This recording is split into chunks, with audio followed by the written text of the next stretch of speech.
savoir-faire et le faire sous la pression, c'est deux choses différentes. Il va péter, il y a un problème, il y a un... On a des caisses qui vont débarquer Mach 12 quand nous on va être un peu arrêtés.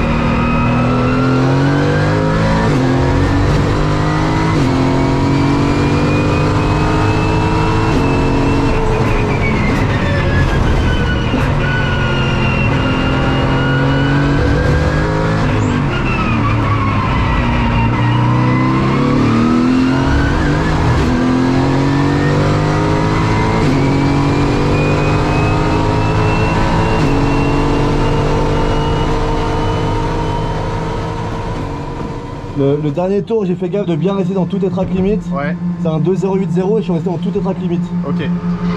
Dernier tour. Tout dernier là. C'est pour ça que je suis pas rentré quand tu m'as dit. Il était en amélioration si tu veux. Et t'as pas eu de track limit J'ai eu 0 track limit. Parce qu'à chaque fois là tu prenais un track. Je m'appelle Romain Monti, j'ai 31 ans, je suis pilote automobile. Cette année, on a également créé la structure Armada Racing. C'est quel T10?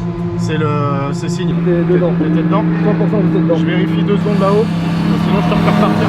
C'est pas là. Hein? Ouais, tu le sens? Il y a marqué full low, ça fait déjà 2 tours. Ok. On se rentre. Apparemment il est annulé parce que tu l'as fait sous secteur drapeau jaune. Non. Ça, le drapeau jaune c'était le tour d'avant. C'était un 2-10 et quelques que j'ai relâché. Suite après, il n'y a pas de drapeau jaune et il n'y a pas de track limit. C'est sûr et certain. Parce que là on a un 2-10-45 validé, les 2-0-8 s'affichent pas. 2.08 c'est sûr il est On ira en direction de course, on verra, de toute façon on peut pas repartir. Alors sur la qualif qu'on a eue ce matin, ça a été assez complexe parce que la qualif a eu lieu très tôt. Donc piste vraiment glissante, on part pneu froid. Et alors, je vais essayer de vulgariser un petit peu, mais c'est des pneus qui ne sont pas faits pour rouler à faible température, donc il faut tout de suite de la température pour avoir du grip. Donc piste très piégeuse ce matin, malgré ça on s'en sort bien. C'était moi qui faisais le chrono, pour le coup on a mis le pilote le plus rapide dans la voiture. On fait un petit 2.08.0 qui a été annulé. Ouais. Le dernier c'est 2.08.0, il n'y a pas de drapeau jaune, il n'y a pas de track limit, c'est 100%. Faut aller voir le commissaire de course. De toute façon, faut y aller. Jordan y passe donc. Bonjour, donc Médéric, Médo sur les réseaux, apprenti franchiseur chez Shiftech. Circuit du Castellet, Paul Ricard. Une première pour moi, ça fait des années que je souhaite venir rouler là, mais jamais l'occasion ni le temps. Donc formation d'apprentissage, c'est long. Hein, donc, course de GT4, donc avec Armada Racing et équipe avec Tony et Romain. Ouais. Déjà, moi je suis arrivé, on m'a demandé de rouler avec une. J'ai fait un roulage avec une Cayman, donc là. Pas compliqué à prendre en main et ça roule pas vite hein, donc finalement, mais après roulage avec une GT3 RS compliqué pour moi, la voiture j'arrive pas à, ça a des réactions que j'ai pas l'habitude donc je me... Passe et vas-y casse, voilà. Pas que t'hésites, vas-y. T'as un chouïa, tu vois, tu te freines trop doucement, là pas trop de gaz, tu vois. Pas trop de gaz, c'est compliqué, voilà.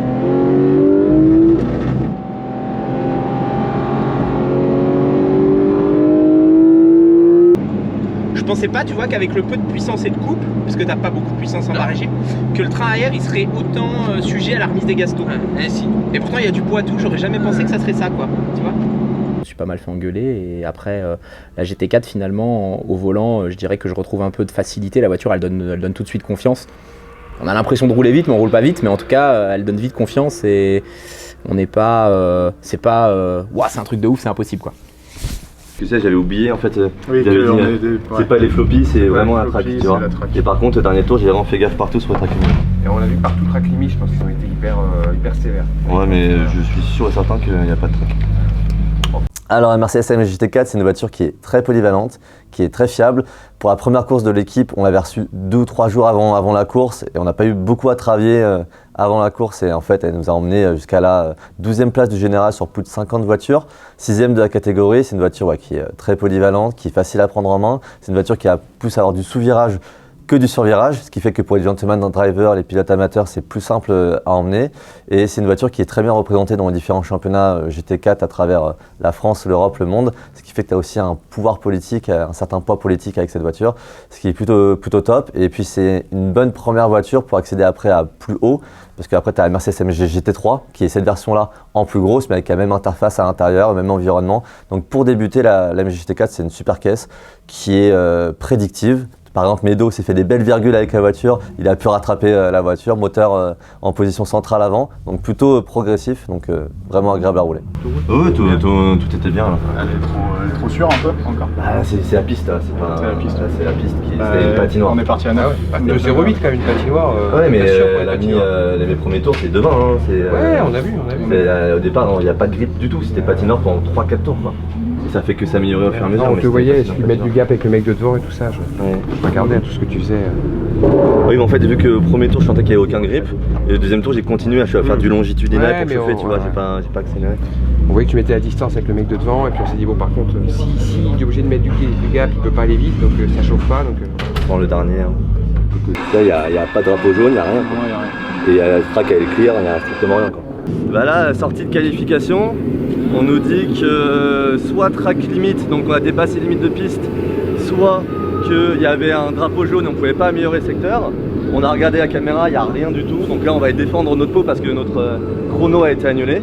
Du coup, petite discussion avec les officiels pour essayer d'avoir le chrono rétabli. Exactement. Jordan Grimaud, 26 juin 93, je suis né à Limoges et aujourd'hui, je suis dans la peau d'un team manager. On assiste et on fait performer Médéric, Tony et Romain pour leur première course. Alors pas Romain, mais Tony et Médéric.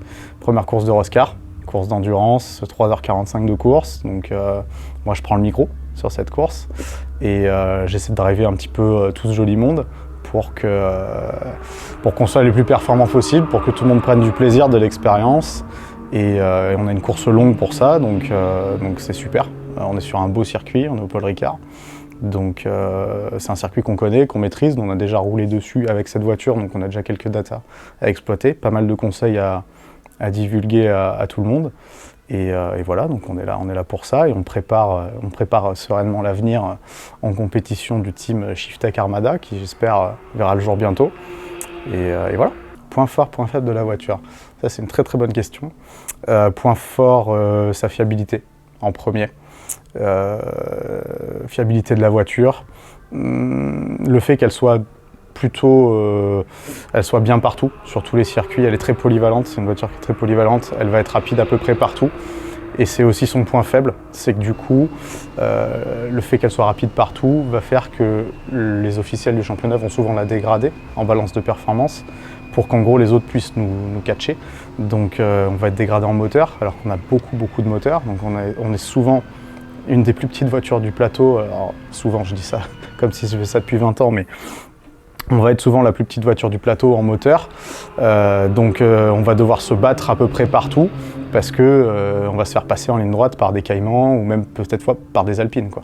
Donc voilà, point fort, polyvalence, fiabilité. Point faible, le fait qu'on soit un peu trop bien partout, donc du coup on est souvent dégradé. Et aussi on a un peu de sous-virage, on a un moteur à l'avant, donc on a une voiture qui est sous-vireuse, ce qui est plutôt bien pour des pilotes débutants. Ça en fait une voiture qui est safe, qui ne veut pas forcément te faire des grosses glisses, des choses comme ça, elle rentre plutôt en sous-virage. Donc pour apprendre à piloter sur circuit, c'est une très bonne école. Et aussi le gros point fort, c'est le support Mercedes. Le support Mercedes qui est très bien, ils sont présents en championnat de France partout avec le camion de pièces, avec les ingénieurs et tout ça.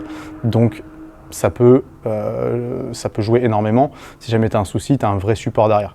Voilà. Donc ça c'est ultra intéressant.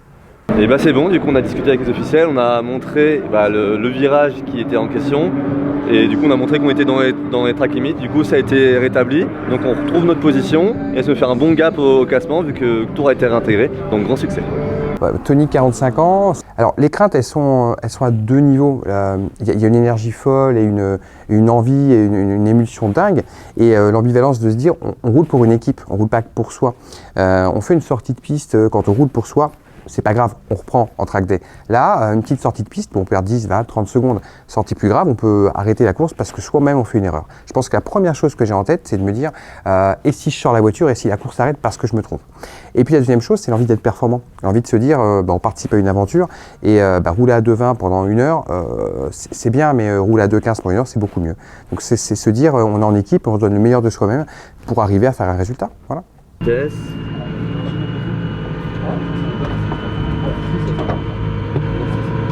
6ème vitesse. Un peu après le pont. 5, 4, 3. Frein tard. Là le plot est acheté donc on peut y aller, tu vois, le plot il a viré. Je pense qu'en course il virera assez vite et je pense pas qu'il le remette, tu vois. Donc à un moment donné vous pourrez profiter du vibreur inter ici. T'es pas track limite. Là c'est pas track limite. Tu te comptes que t'as 2 roues dans la piste, c'est Et là, toujours vous bon. restez à 3 et Deux. vous passez... Ah, toi, tu repasses à 2. Ouais, je passe à 2. Il faut passer à 2. Ah, mais donc, passe à 2 ici. Ouais, j'ai entendu. Obligatoire à 2 ici. On accèle 3. 4. 5. On reste en 5 avant signe. 5 ici. Léger frein après 100 mètres, tu vas vers 75 mètres. Léger frein jusque là. Reprendre les gaz un peu avant la corde. Et faire gaffe de pas trop être externe, là ça va être trop large. C'est beaucoup trop large par rapport à ce qu'ils permettent. Donc vraiment rester les 2 roues à l'intérieur de la piste ici. Il faut rentrer avec moins de vitesse. tard dans le signe. Ouais, et surtout avec moins de vitesse que ce qu'on a pu faire. Tu vois. 214. Ouais. Non, tu vas pas Non, mais là, il a ouais, 214 sur ouais. le. Ouais, non. Moi, je sais pas comment track c'était, limite. bref, on va pas regarder, ça va pas du temps. Et du coup, là, freinez bien droit, tangente, allez tout droit ici, frein. Là, je remets un peu d'accel pour aller vraiment chercher le bord de la piste. Il te conseille ta track limite ici, non? Et là, il peut track limite tant que t'as pas. C'est vraiment 4 roues en dehors de la piste. Tant que t'as que 2 roues qui sont. Non, mais je veux à dire, ce l'intérieur. virage-là, en fait, le track limite, c'est sur toute la piste de toute façon. Bah, le truc, c'est que oui, le truc, c'est que si t'as un track limite là, déjà tu perds énormément de temps, donc t'as pas envie d'y aller. Celui-ci, là, on prend les. Toi, tu Là, fais t'attends. l'intérieur, les 2 roues à l'intérieur. Même pas, non, pas forcément. Ouais, parfois je suis sur vibreur, parfois pas du Ici, on tout. fait Là, attention, voilà. bien externe, tu vois, vraiment pas être trop tôt, puis Deux bien tiers. externe. Donc, moi, ce que je disais à Médo, 2 tiers, de près 2 tiers de la route, on Ouais. prend et on file et Ouais. après on resserre. Sortir entre là et là, quoi. Ils ont l'air assez chauds sur les Et tracks. ils ont l'air assez chauds dessus. Ouais. Donc je pense qu'ils vont beaucoup trop contrôler, mettre beaucoup de pénalités. Voilà. Donc en fait, là, si vous voyez qu'effectivement ça pousse trop, ça va trop avec le truc, en fait, faut Le pas pied. couper complètement, mais tu Vous lèves un lâchez petit peu, du gaz. mais Bien sûr. pas tout. Ah, Si tu bien lèves sûr. tout et que tu en appuies, Surtout ça va ici. partir de l'arrière, tu vois. Surtout ici, C'est parce ça. que là, on se mange, En fait, du mur là et là. C'est ça. Donc si, Ah ouais. si la partie vraiment plus piégeuse, et je pense que vous l'avez senti aussi. Ah, hier on soir. sait bien. Ouais. Ouais. Donc là, c'est juste se soulager un petit peu pour histoire de ramener la voiture, pas avoir trop de vitesse, quoi, tu vois. Mais Pas surtout mettre pas. pas mettre full gaz et éventuellement voilà. Et là, du coup, sur le Parce que le 4, c'est T10, ce que tu fais bien en bas, toi. sur le T10, Je te dis, c'est la sortie. voilà, sur le T10, c'est vraiment en sortie avec les Ouais. 3 floppies qui sont là, où ils vont vachement regarder. Là, le but, c'est pas de revenir avant les floppies, ça c'est sûr, faut revenir avec les floppies. Ouais. Et c'est surtout qu'il faut rester sur le vibreur Deux roues, ouais, deux deux roues roues. à l'intérieur de la piste. Sur l'intérieur de la piste, donc Ok. là c'est Donc, t'as pareil. vibreur, la ligne blanche, il faut avoir au moins tes 2 roues extérieures sur la piste. Et là, faites gaffe, ce qui vous amène en fait en extérieur, c'est le fait de reprendre les gaz très tôt, Ouais. parce que vous mettez trop de frein Ouais, entre complètement. ici, là. Donc du coup, à la corde, vous êtes posé. Donc qu'est-ce que vous faites? Vous remettez rouvres à du gaz, Ouais. et quand vous rouvrez les gaz, vous êtes en sous. Et donc du coup, ça fait que Ça décale. même sans Ouais. faire gaffe, vous allez mourir là. Là, faites attention, les Donc floppies en sont. gros, je rentre à 2,20 et je touche plus rien. Voilà, tu touches plus rien et tu finis genre. C'est là à peu le petit près- doigt. T'as toujours ton cierge? T'as ton cierge toujours Tu là, finis à peu devant. près ici là, tu vois, et tu reviens. Mais c'est plus un track là. limite, ça c'est une erreur de pilotage dans ma tête. Oui, Tu sais qu'il y en a qui font ça. il y en a qui font ça. Ouais, genre sur certains championnats, les mecs ils se considèrent que ça c'est un virage en fait. Ouais, En fait, ils vont là et ils reviennent là. Ouais. Et ça va vite. Ouais, ça va Ça très va vite. vite, ça va ouais. vite, Ça va très vite. Et ils reviennent beaucoup plus loin. en Ouais, mais fait, ça ils tient reviennent pas beaucoup- dans le bleu là, tout sale et tout. Si. Si, ça tient. Le En fait, bleu, ça quand tout le monde y va, si tu veux à un moment donné, ça ça tient tient. quoi. Ça nettoie et ça ira. Donc c'est pas le but du jeu. C'est un ovale, évidemment. c'est détonnant. Ouais, c'est ça. Pour rappel, un track limite, c'est juste un warning. Une Ouais. première fois. Et c'est après, ça vous prenez un drive-through fois. si en Trois. gros c'est entre 2 et 3 fois. Si la deuxième fois elle est ultra violente, ils vous mettent un drive-through. Sachant que c'est cumulatif, c'est-à-dire que si moi j'en ai 2 sur mon relais, après on a le droit, il n'y a plus de joker quoi. Ça, c'est le prochain, ça saute C'est quoi. drive-through. Attention, le drive-through. C'est pour l'équipe quoi. Ouais, donc c'est sur les 3h45, ça se cumule. Ouais, donc on risque de faut qu'on fasse gaffe. Il Donc, coûte, faut qu'on fasse 26, gaffe. il coûte 26 secondes avant la ligne, donc avant la ligne de pit. Donc Ouais, il donc, doit au total coûter presque 40 secondes de drive. Et si tu es à 60, tout va bien, c'est presque 50 secondes si tu es vraiment à 60 à fond. Ouais, donc vaut mieux rouler en 2,19 régule Voilà, et pas c'est forcer ça. sur. Parce que sinon vous perdez 20 tours Ouais. à une seconde d'écart, enfin même plus. Donc faites gaffe. Mais ouais, là, pneu froid, Pneu du froid, coup, faites attention. quand vous sortez, effectivement, premier piège, c'est t'enlèves le pit, tu repars. Ouais. Là, Tu spins. Tu spins. Tu auras du wheel spin de mais, toute façon. mais vraiment, je vous le répète, on va insister, parce que moi, le nombre de mecs que j'ai vu même en championnat pro, les mecs, ça s'enlève le pit, ils sont en fond de 2, ça part, spin, boum, mur direct, je cherche même pas, même dans les championnats pro.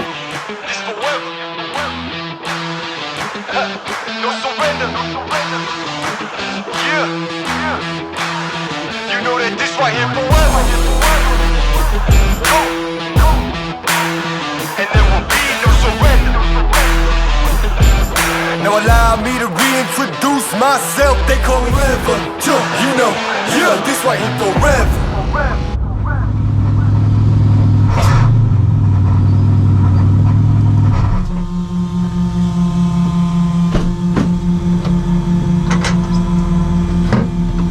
Et comment? RAS, tout va bien. Par contre, faudra vraiment qu'il fasse gaffe, hein, quand la partie de froid, c'est vraiment très glissant. Hein. Et attention, là, du coup, t'as pas les bons pneus. Hein. Les bons pneus, tu les auras sur le dernier stint. Parce qu'on fait pas un double pour Medo et Tony, ça passera pas. Ils ont combien de bandes, ceux-là? Ils en ont 130. Donc ils sont pas beaux. Ah non, ils vont... Ouais, très vite se dégrader. Et sur le dernier stint, tu auras ceux qui ont 42 kills. Ok. Donc le dernier stint sera beaucoup plus rapide. Parce que je vais pas laisser, en fait, je suis obligé de l'utiliser et je vais pas le laisser aux autres, quoi. Ouais. Celui-ci. Donc là, logiquement, tu es dans la non-perf du pneu et jusqu'à la fin, tu auras la non-perf, quoi.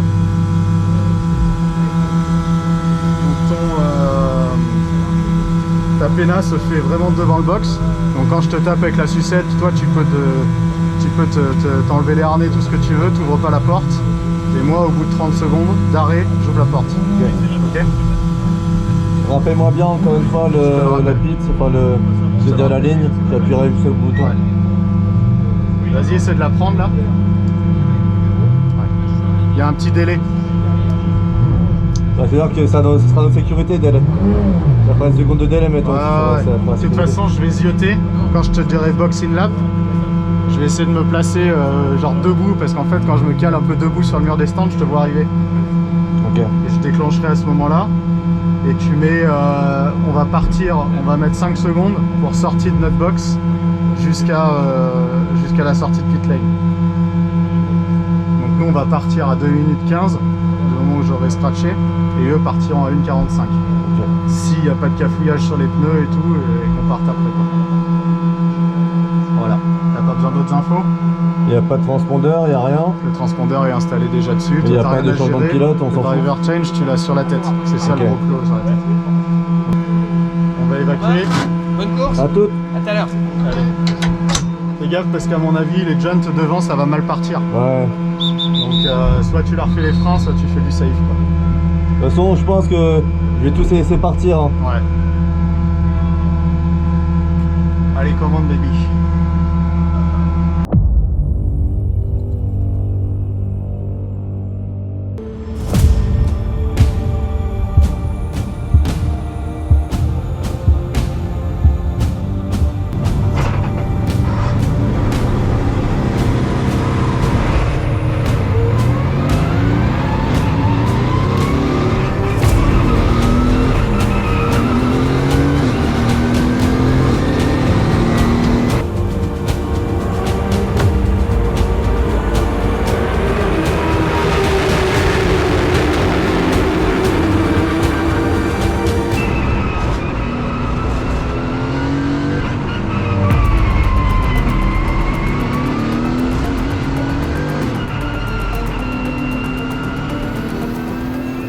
Parce qu'au départ, on partait bien devant, pas forcément à notre position par rapport aux voitures qu'il y avait à côté de nous. Il y avait beaucoup de Porsche Cup, donc des 992 Cup, des 991, etc. Donc des voitures qui ont facilement 50, 60, jusqu'à 100 chevaux de différence. Donc au départ, tu es un peu tributaire, son extinction des feux, enfin plutôt qu'on les feux passent au vert, tu accélères à fond. On a moins de puissance, donc là, il faut essayer de bifurquer, de trouver sa place, de faire sa place. Et dès la sortie du deuxième virage de T2, là, il y a une Cup qui est en tête à queue. Là, je prends le choix, sachant pas s'il va prendre des freins ou pas, d'aller complètement à gauche, donc sortir complètement de la piste. C'est l'avantage ici au Castellet, c'est que s'il se passe quelque chose, tu peux aller dans les zones de bitume à gauche, à droite. Donc là, j'ouvre complètement le volant, je fais le choix d'aller complètement à gauche, d'esquiver tout, et je reviens progressivement sur la piste. Là, il y a quelques voitures qui passent qui ont pu esquiver l'accident.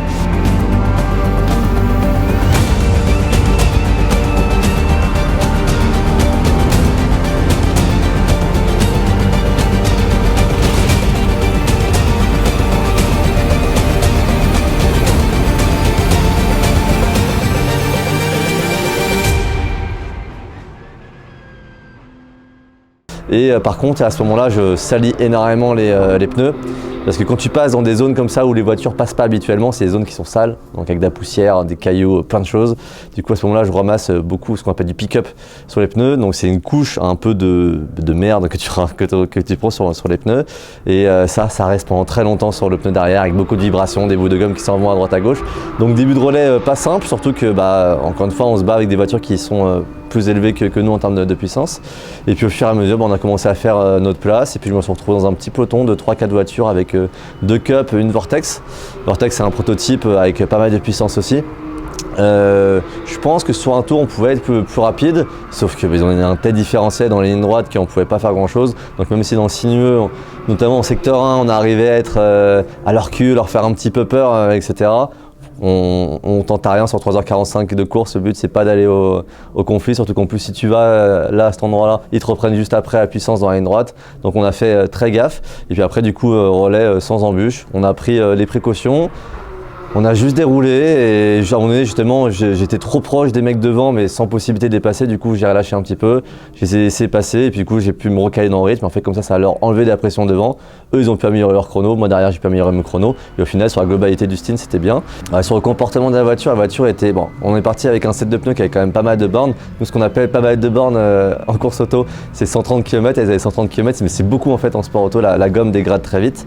Et du coup, à la fin de mon relais, ils avaient environ 250 km. Ce qui fait que les pneus étaient plutôt morts, carrément morts, et beaucoup de survirage. Donc survirage, c'est l'arrière qui vient beaucoup, et c'est une voiture, quand tu commences à avoir de la glisse, il ne faut pas l'entretenir. Forcément, qui dit glisse dit perte de temps en sport auto. Donc si tu commences à avoir de la glisse, il vaut mieux remettre un petit peu de traction control. Ça c'est l'aide, c'est ton anti-patinage. Donc tu mets un petit peu de traction control, tu fais gaffe sur ta mise de gaz, parce que là effectivement, dès que tu rentrais sur ton latéral, donc dans un virage avec l'arrière, tu étais en appui, ça a tendance à vraiment venir de l'arrière, donc il fallait vraiment calmer le jeu, sinon tu perturbais la balance de la voiture. Donc tu calmes un petit peu le jeu, au final tu roules à aller 5-6 dixièmes des chronos, mais au moins tu es sûr de ne pas faire d'erreur et de surtout pas dégrader les pneus encore plus. Et pareil sur les réaxels, quand tu remets gaz, il faut y aller progressivement, plutôt que de remettre louche. Le grip du pneu te le permet plus, donc là il faut être vraiment très précautionneux sur ta remise de gaz.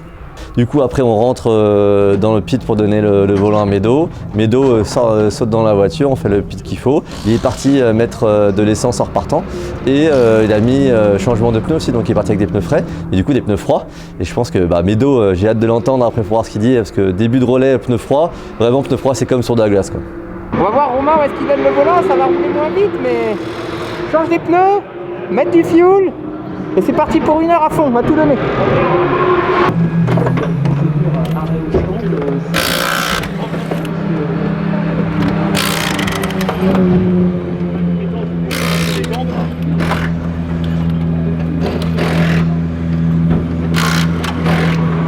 Ça s'est bien passé.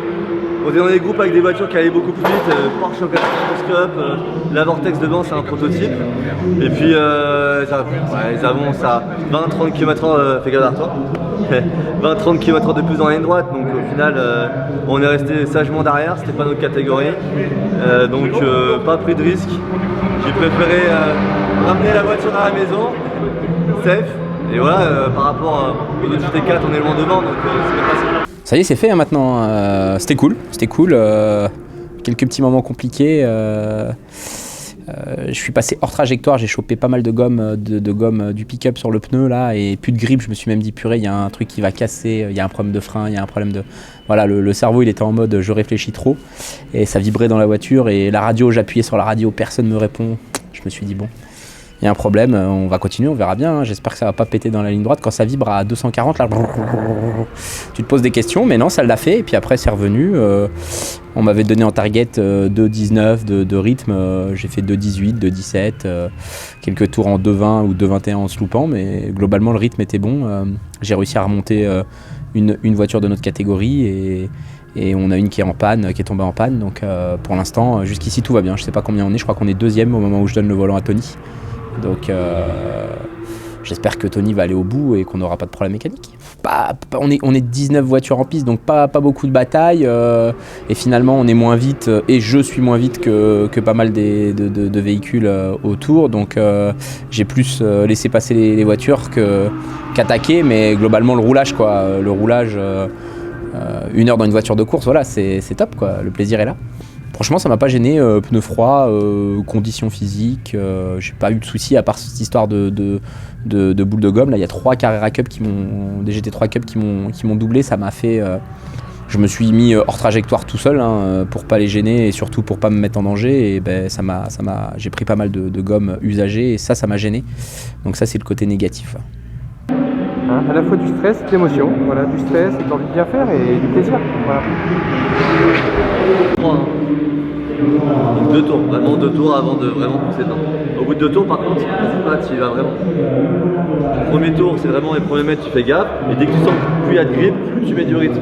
Et dès le deuxième tour, là, ça va vraiment y aller. Disons que tu as des pneus frais, donc ils vont vraiment te permettre d'avoir de la confiance.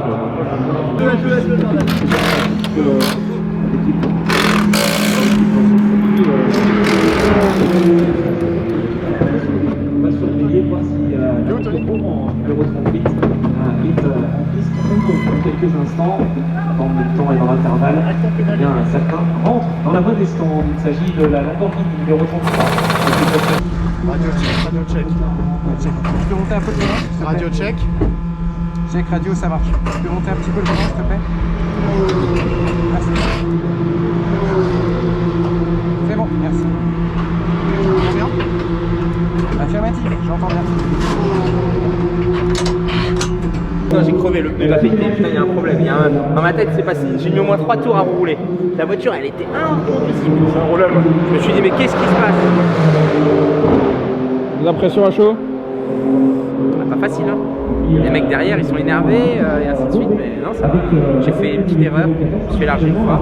Je pense que j'ai pas fait d'erreur, les chronos, ils ont dû être constants. On va voir avec Jordan.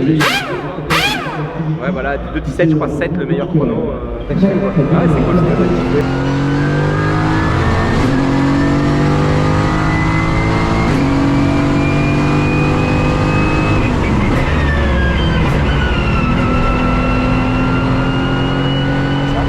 Que ça, beaucoup de pression pour bien faire pour l'équipe, pour Médo et puis pour Romain, Jordan, tout ça, essayer de faire un truc. Entre les chronos qu'on fait sans pression et les chronos de la course, ouais, c'est pas si simple que ça. Voilà, on part, on se met de la pression facilement pour bien faire, une pression qui est à la fois positive, on essaie de prendre du plaisir, et une pression pour essayer de pas faire autre chose. La difficulté entre la prise de risque, d'essayer de faire des super chronos et de prendre des trajectoires, d'essayer plus fort ou de sécuriser, elle n'est pas simple. Beaucoup de voitures, finalement, qui dépassent dans tous les sens, il faut faire attention. Et voilà, donc c'était une expérience qui n'a pas été si simple que ça. Voilà, des chronos qui ont été bons, moins bons, il y a des très bons tours, des tours très mauvais. Voilà, pas assez de constance, je pense. Très content de l'avoir fait, mais voilà, c'est beaucoup de pression, pour moi, beaucoup de pression. J'en tire que je pense que pour moi, il est nécessaire de plus m'appliquer dans les choses. C'est-à-dire que savoir faire et le faire sous la pression, c'est 2 choses différentes. Voilà. Je suis capable d'expliquer, je suis capable de le faire sans pression, et avec la pression, on est tous inégaux vis-à-vis des choses. Et je pense que là, l'envie de vraiment réussir n'a pas été productive pour moi sur ce coup-là. Voilà. C'est-à-dire que je pense que je me suis trop mis la pression pour bien faire, et ça n'a pas généré ce qui devait être fait. Donc je pense qu'il faut que je travaille pour moi là-dessus en disant j'y vais, je peux faire des choses, je sais faire, et finalement c'est aussi simple que ça. Et pas essayer de prendre des choses, de dire attention, je ne sors pas des limites, oui, mais voilà, plein de choses qui font que ce qu'on fait en piste classiquement, bah, on n'arrive pas à le reproduire. Je n'ai pas réussi à le reproduire en course de la même manière. Voilà, je pense que ce que je vais retenir, c'est essayer d'être aussi calme en course, et de faire un petit peu abstraction de certaines émotions, et d'essayer d'être beaucoup plus régulier et d'appliquer ce qui fonctionne habituellement. Et plutôt de me dire je vais essayer de faire des choses, et voilà, je pense trop de choses à gérer et qui finalement n'ont pas été productives.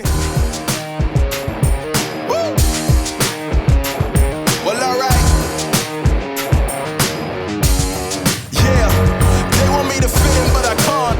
I'm too different. pushing. I got bars and ink, but never in a prison. Too far gone, never gonna sit and listen. This is optimism mixed with the best. You get it, never gusted. Voilà. Première course des gars, premier podium. Mais moi, Ouais, j'ai pas au fait début, ça. c'est top, quoi. Laurier, Laurier tout, ouais, finissez P2. Non, c'est cool. C'est cool parce qu'en face, vous finissez quand même. Quand je vois ça, c'est marrant. On démarre et tout. Et sur le podium, il y a Nicolas Schatz qui est là et qui discute avec vous et qui vous dit c'est cool. Et c'est des mecs qui ont du background en sport automobile. Vous voir là, comme ça, c'est pas rien non plus. J'ai vu dans son regard, là, il peur. Ouais, il a peur. Ouais, il s'est dit si ce mec il continue, peut-être que je vais trembler un peu. Non, mais attendez, vous avez du monde quand même en piste. Hein. Belloc est champion du monde aussi. Non, mais il y a des pilotes qui marchent bien. Voilà, il y a des mecs qui marchent bien et vous arrivez là-dedans quand même plutôt bien. Donc, ouais, un P2 de catégorie, un P9 au général. Après, bonne voiture, bonne équipe aussi. Pas de problème de fiabilité, rien. Moi, j'ai posé zéro expérience, je m'assois dans la voiture. Ça fonctionne. Elle est bien, mais pas bien cette Mercedes. Mais moi, j'ai trouvé beaucoup plus facile que de rouler en GT3 RS la veille. Il n'y a pas photo. Donc, c'est joueur, ça joue bien. Tu me prends une dérive, ça revient vite et tout. Moi, j'ai eu un bon feeling avec l'auto et une voiture qui est relativement safe. Voilà. Là, elle était réglée pour être on va dire performante, mais pas trop. Et surtout pour pas se faire peur. Mais oui, on l'apprend la voiture. Ça fait peu de temps qu'on l'a, mais on l'apprend comme il faut, avec des bonnes datas, des bons trucs. On ramasse un peu d'infos et on arrive à déjà en faire un truc pas trop mal. On l'a vu déjà dans notre course. Ouais. Et là, visiblement, on est bien. En fiable, encore une fois, pas de problème. Fiabilité, tout ça, ça fonctionne. Ouais, le frein, c'est toujours aussi bien. On passe la voiture, elle a fait 3h45 sans problème. Elle chauffe pas. Le roulage et tout hier. Plus ça. Donc oui, là, elle a pris 1000 bornes, plus de 1000 bornes dans le week-end. Plus de 1000 bornes dans le week-end. On l'a secoué un peu. Toi, tu l'as secoué au dernier virage. Alors, comment dire Vas-y, tourne-toi vers la caméra et explique. Maintenant, on sait qu'entre une M6 GT3 qui mesure 20 cm de plus en empattement et 100 kg de plus, quoique pas sûr, et une AMG GT4, c'est la AMG GT4 qui ressort vainqueur. On le sait. On sait que quand il s'est fait attaquer dans le dernier virage. Dernier tour, j'ai pas compris. 3h45 de course. On est là, allez, c'est bon, on va tous au pitfall, on l'accueille. Et là, je vois quoi ? Je vois la M6 qui débarque en sous-virage dans l'aile. Sachant que le mec devait avoir 8, 9 ou 10 tours d'avance, parce qu'on est dans la même catégorie. C'est beaucoup de risques pour rien en fait. Pour rien, il n'y avait aucun truc. J'ai quand même laissé la place en me disant si jamais il attaque, j'ai assez la place, j'entends quoi. Et là dans ma tête, je me dis mais non, mais pas maintenant, c'est pas possible, il avait 3h45, on a tout géré là, pas maintenant. Et moi je le vois en live, je regarde le pitwall, je le vois, je fais. Oh, la caution, tu vois. Donc non, et là, ça prouve aussi la solidité de la caisse, tu vois, et même le pet que moi je prends aussi en GT4 en France. Un bon ch'touille en latéral. Un bon ch'touille, on le voit. Le volant, paf. Donc je prends un bon ch'touille aussi, là, t'en prends un petit, et ça bronche pas, et ça finit à chaque fois. 0 dégâts, 0 floppy, ouais. Pas de pénalité. Pas de pénalité. Une près. À une près, ouais. Ouais, ils étaient vachement. J'en ai fait une, je crois. J'en ai fait deux. Ils étaient vachement à cheval sur les tracks limites et nous, ayant roulé plus d'un mois avant ici, on n'avait pas tout à fait, on n'avait pas tout à fait les mêmes bases de track limite. Donc, en essayant de faire les mêmes choses, au final, on se retrouvait hors piste alors qu'on ne l'était pas. Donc, toi, t'en attrapes deux et toi, Tony, t'en attrapes un. J'attrape. Et un de plus, on mangeait un drive-through. Qui n'aurait pas fondamentalement changé le classement parce que ils étaient loin derrière nous. Quand on pite, toi ils sont à 16 secondes derrière, donc attention, c'est quand même relativement proche. Tu perds un petit peu de temps sur la fin du relais. Ouais, ça aurait été chaud, on aurait été en bataille. On aurait été en bataille si on passait un drive-through. Voilà, Romain a remis de la distance un petit peu après, mais effectivement. Après, honnêtement, quand j'ai vu qu'il restait plus, je crois que c'était la dernière tentative d'un Joker fait. Je me suis mis en mode pit close. Tu l'avais vu ou c'est moi à la radio parce que moi je te l'ai dit à la radio. J'avais vu au Race Flag. Et du coup j'ai vu l'information, je me suis dit je prends plus aucun risque. Quel enseignement on tirera de ça? Quel enseignement on tiendra? Déjà on tire de l'expérience pour vous, pour moi aussi, un peu d'XP de l'autre côté. L'année prochaine il faut qu'on fasse une voiture tous les deux alors. C'est peut-être l'idée ça. C'est ça finalement. Là tu changes de coéquipier comme le chemin. Moi j'étais là, il y a plein de gens qui devaient venir et ils sont pas venus. C'est bien entendu. Après ça met des messages sur Instagram, ça prévient pas, attendez les gars, on a prévenu. Non donc pour ceux qui vont voir la vidéo, on cherche des pilotes, des sponsors, une voiture. On cherche plein de trucs, mais en tout cas on a emmagasiné pas mal d'XP. Une très belle aventure. Et là ce qu'on peut en tirer au final, c'est encore une fois, tout s'est pas trop mal aligné.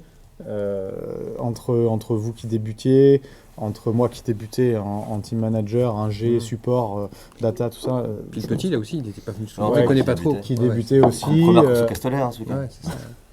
Donc non, là ce qu'on peut en tirer, c'est que ça s'est super bien passé. Et si à chaque fois ça peut se passer comme ça, on prend. C'est que du bonheur et voilà. Bon, premier épisode, peut-être d'autres épisodes pour. Ça aussi, c'est quoi le nom de la série, Mika? Je sais pas, gros, on va chercher cette semaine. Je sais pas, gros. Médo la duchesse, avec son petit doigt en Tu l'air. regarderas les. Bah déjà, la cam, Ouais, elle j'en était. ai un. La cam, elle était comme ça. Donc tu me vois pas.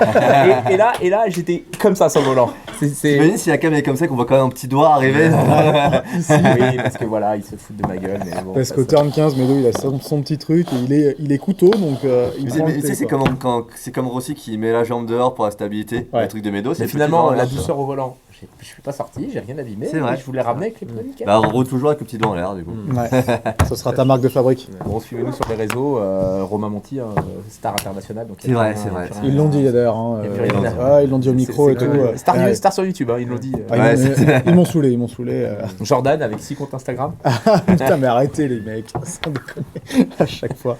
Ouais. Tony avec 0 compte. Tony l'homme de l'ombre. C'est un peu le. Tony l'homme de l'ombre. Ouais, on va de changer, l'ombre, tout ça. On met des Richtech, voilà. Et j'espère que cette vidéo vous aura plu. En tout cas, c'était un plaisir de rouler ensemble, les gars. C'était très chouette. Très beau week-end et voilà. On n'est pas si con qu'on le dit, t'as vu? Non, ça peut être Allez. très. Allez, c'est là-dessus qu'on finira. Médo la duchesse. Salut tout le monde.